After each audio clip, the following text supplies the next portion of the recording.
વિદ્યાર્થી મિત્રો, હું તમારું માનક ક્લાસીસમાં ફરી હાર્દિક સ્વાગત કરું છું. તો ચાલો આજે આપણે ધોરણ 8 નો સેમ 2 નો આઈડિયલ સ્વપોથીનો 11મો પાઠનું સોલ્યુશન લાવી રહ્યા છીએ. તો ફટાફટ આપણી ચેનલને લાઈક એન્ડ સબસ્ક્રાઇબ કરવાનું ભૂલતા નહીં અને તમારા ફ્રેન્ડને પણ શેર કરો, જેથી એ પણ અમારા બધા વિડીયો જોઈ શકે.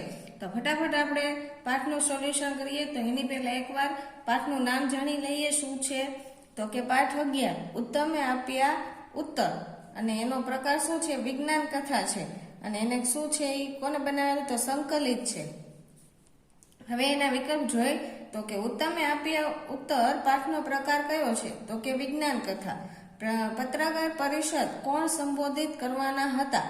તો કે મી પોઈન્ટ ઉત્તમ, એટલે કે ઉત્તમે કરેલું છે. ઉત્તમ કોણ હતા?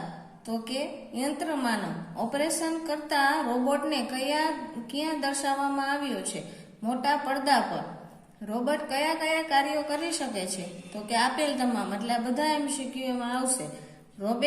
રોબોટે બેનને શું બનાવી આપ્યું? તો કે કોફી. રોબોટ કેવી રીતે ડ્રાઇવિંગ કરી રહ્યો હતો? તો કે સલામત રીતે. હવે આપણે એની ખાલી જગ્યા જોઈ. નગરનો ટાઉન હોલ ખાલી જગ્યા ભરાઈ ગયો હતો. તો કે પત્રકારોથી. ખાલી જગ્યા લોકો ટીવી ચાલુ કરી પરિષદ શરૂ થવાની પ્રતીક્ષા કરી રહ્યા હતા. તો કે દુનિયાભરના. મી ઉત્તમે સ્ટેજ પર આવીને ખાલી જગ્યા સંભળાવ્યું. તો કે માઇક. માનવીના મગજમાં રોબોટનો વિચાર ખાલી જગ્યા પહેલાનો હતો. તો કે સદીઓ. દંતકથાઓમાં હુકમ માનીને થાક્યા વિના કામ કરનાર ખાલી જગ્યા કલ્પના કરી છે. તો કે ચાકરની. યંત્ર માનવની પહેલી કલ્પના કરનાર લેખક ખાલી જગ્યા હતા. તો કે કારેલ ચાપેક. હવે છે નીચે એના ખરા ખોટા. પત્રકાર પરિષદનું લાઈવ ટેલિકાસ્ટ થવાનું હતું. સાચું. મી ઉત્તમ સારા વૈજ્ઞાનિક હતા. તો કે ખોટું. આજે દુનિયાનું કોઈ ક્ષેત્ર એવું નથી જ્યાં રોબોટ કામ ન કરતા હોય. તો કે સાચું. આપેલ પહેરેલા કપડા, ચશ્મા કે બૂટ પણ રોબોટે બનાવ્યા હોય તે શક્ય નથી. ખોટું. હવે તો શાળામાં શિક્ષકનું કામ કરતા રોબોટ્સ પણ છે. સાચું. રોબોટનું સંચાલન અને પ્રોગ્રામિંગ આ બધું માનવજાતને આભારી છે. સાચું. રોબોટ ટીવી ચેનલના પ્રતિનિધિ તરીકે કામ કરી શકે નહીં. ખોટું.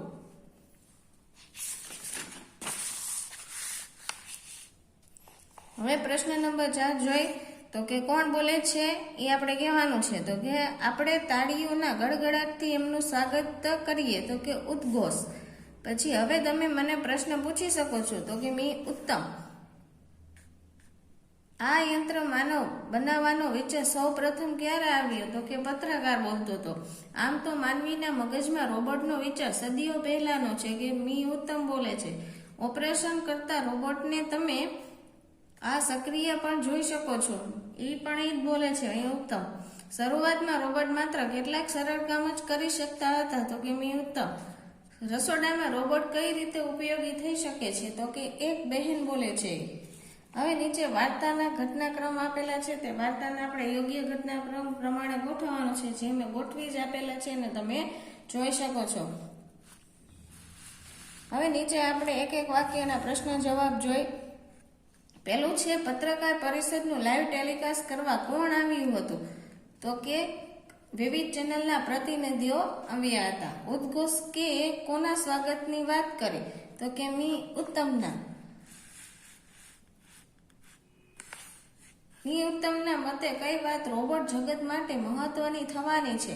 તો કે એમના પરિષદમાં સૌએ સ્વાગત કરીને યંત્ર માનવને માનવ જેવી ગરિમા આપી એ વાત રોબોટ જગત માટે મહત્વની થવાની છે.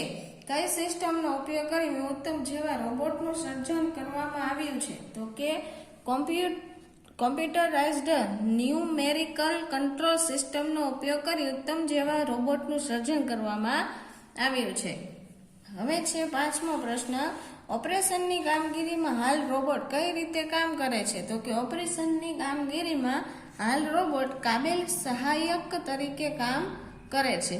20મી સદીમાં કેવા રોબોટ આવી રહ્યા છે? તો કે 20મી સદીમાં કોમ્પ્યુટરની શોધ થયા પછી વિવિધ પ્રોગ્રામ્સની સજ્જ રોબોટ આવી રહ્યા છે.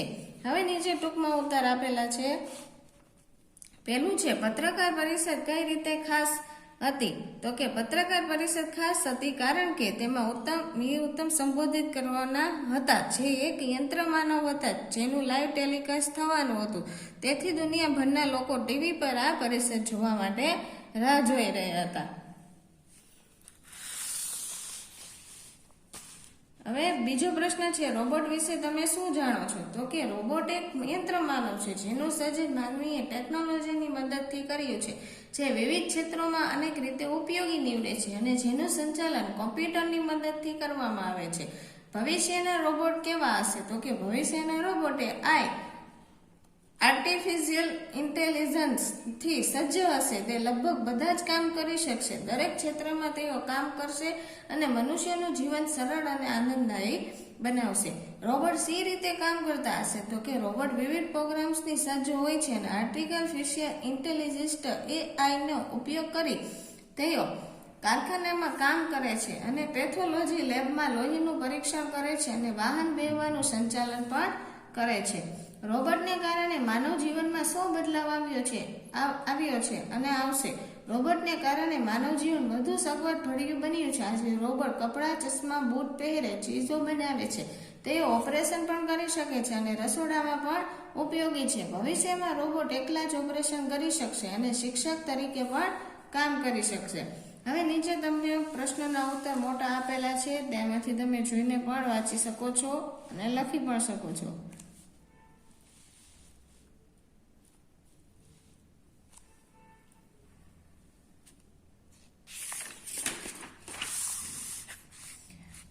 હવે પ્રશ્ન નંબર તમને ભાગ્ય મુજબમાં કોઈ આપેલા છે, એનું તમારે નવો શબ્દ બનાવવાનો છે અને વાક્ય બનાવવાનું છે. જો અહીંયા ઈક આપેલું છે, એની સામે તમને બે શબ્દ છે, ક્ષણ અને દિન. એ નવો શબ્દ બનાવ્યો, ક્ષણિક અને દિનમાં દૈનિક. એનું વાક્ય અહીંયા બનાવેલા છે. એવી રીતના તમારે પણ નવા વાક્ય એમાં જોઈન્ટ કરી શકો છો અને તમારી રીતે નવું વાક્ય પણ લખી શકો છો. હવે નીચે પણ એવું જ કંઈક છે, રોબોટમાં વિવિધ કામનો પરિચય મેળવવા મેં ઉત્તમ અને તમારા વચ્ચેનો સંવાદ, એટલે કે આપણે અંગ્રેજીમાં ડાયલોગ આવે છે, તેવી રીતના એ ડાયલોગ રૂપે આપણે લખવાનું છે. મેં અહીંયા લખી જ દીધેલું છે, તમે એ જોઈ શકો છો અને લખી શકો છો.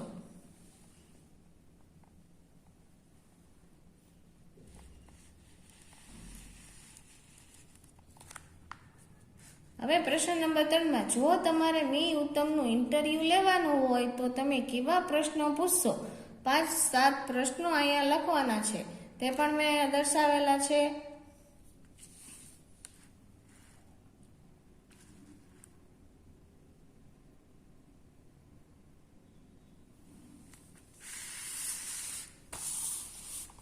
હવે એમાં પ્રશ્ન નંબર 4માં પેટા પ્રકાર પ્રશ્ન નંબર 4 છે, તો એમાં તમને કોષ્ટકમાં આપેલ અ વિભાગના વાક્યને બ વિભાગ સાથે યોગ્ય સંયોજક વડે જોડીને આખું વાક્ય ફરીથી લખવાનું છે. એટલે યોગ્ય સંયોજક એટલે કે અથવા, પણ, તેમણે, એવું બધું કરવાનું છે. જો બીમારીમાં ખીચડી ખાવી સારી અથવા હળવો ખોરાક લેવો સારું, એટલે આ સંયોજક જોઈન્ટ કરીને એવા વાક્ય બનાવવાના છે.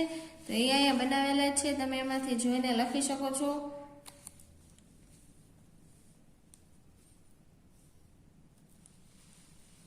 પછી છે પેટા પ્રકાર 5માં, કૌંસમાં આપેલા સંયોજકો વાપરીને અલગ અલગ વાક્ય બનાવવાના છે. એ પણ મેં અલગ અલગ વાક્ય બનાવી દીધેલા છે.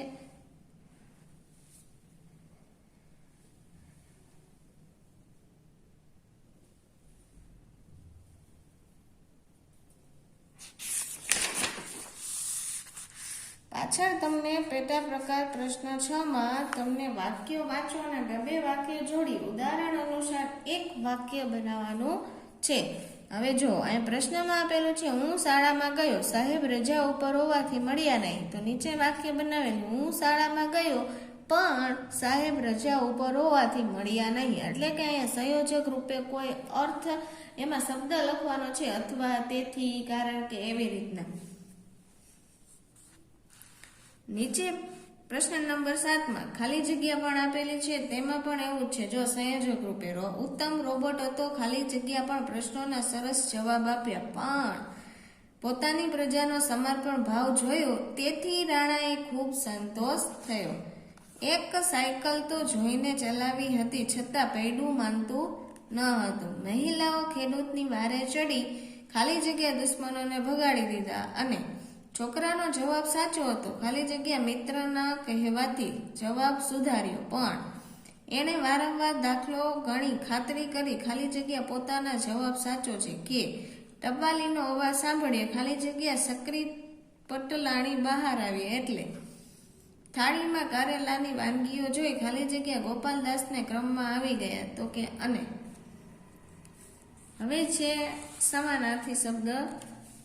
તો અહીંયા બબે લખેલા છે, તમને કોઈ એક આવડે એમાં તમે પરીક્ષામાં લખી શકો છો. એમાંથી નગર તો શહેર અથવા પૂર, જગત તો વિશ્વ અને દુનિયા, કલ્પના તો વિચાર અને ખ્યાલ, કાબેલ તો હોશિયાર, પરિષદ તો સભા, ગરિમા તો ગૌરવ અને મોટાઈ, અડચણ તો વિઘન અને મુશ્કેલી, પરીક્ષણ તો પરીક્ષા અને તપાસ, પ્રતીક્ષા રાહ અને વાટ, ચાકર તો દાસ અને નોકર, પછી અચંબો તો આશ્ચર્ય અને નવાઈ, સંવાદદાતા તો કે ખબરપત્રી અને રિપોર્ટર.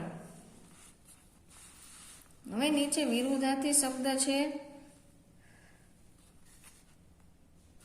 સગવડ તો અગવડ, કલ્પના તો હકીકત, અને એક તો અનેક, સલામત તો અસલામત, પરિચિત તો અપરિચિત, ખામી તો ખૂબી, સરળ તો કઠિન, પછી ઉત્તમ તો કનિષ્ઠ, શાંતિ તો અશાંતિ, શરૂઆત તો અંત. હવે નીચે તમને જોડણી સુધારો કરવાની છે, એ પણ મેં અહીંયા લખી દીધેલી છે, જોઈને સરખી રીતે લખી શકો છો.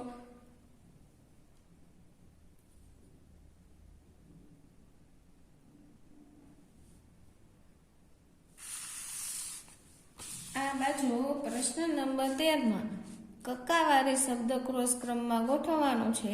જે કક્કાવારી પ્રમાણે એટલે કે કક્કામાં તમારે કોઈ અક્ષર પ ના આપેલા હોય તો તમારે બારાક્ષરી રીતે પણ ગોઠવવાનું રહે પહેલા.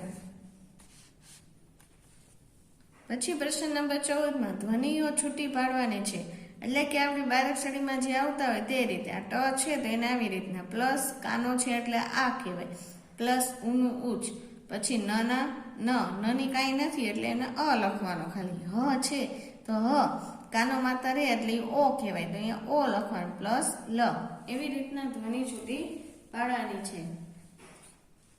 નીચે જોઈન્ટ કરેલા એ શબ્દ છે ધ્વનિના. હવે શબ્દ સમૂહ માટે એક એક શબ્દ આપેલું છે. તો કે નગરનું મુખ્ય જાહેર સભાગૃહ, તો કે ટાઉન હોલ, કાર્યક્રમ આદિની જાહેરાત કરનાર, તો કે ઉદ્ઘોષ, મુખ્ય પરંપરાથી ચાલતી આવેલી વાર્તા, તો કે દંતકથા, 100 વર્ષનો ગાળો, 100 વર્ષનો ઉત્સવ, તો કે શતાબ્દી, ખબર આપનાર કે સમાચાર મોકલનાર, સંવાદદાતા.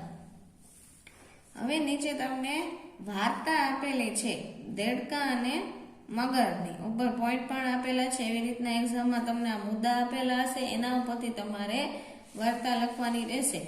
વાર્તામાં શીર્ષક અને બોધ ફરજિયાત લખવો નો હોય છે. એના માર્ક પણ હોય છે, પરીક્ષામાં 1 માર્ક હોય છે બંનેના,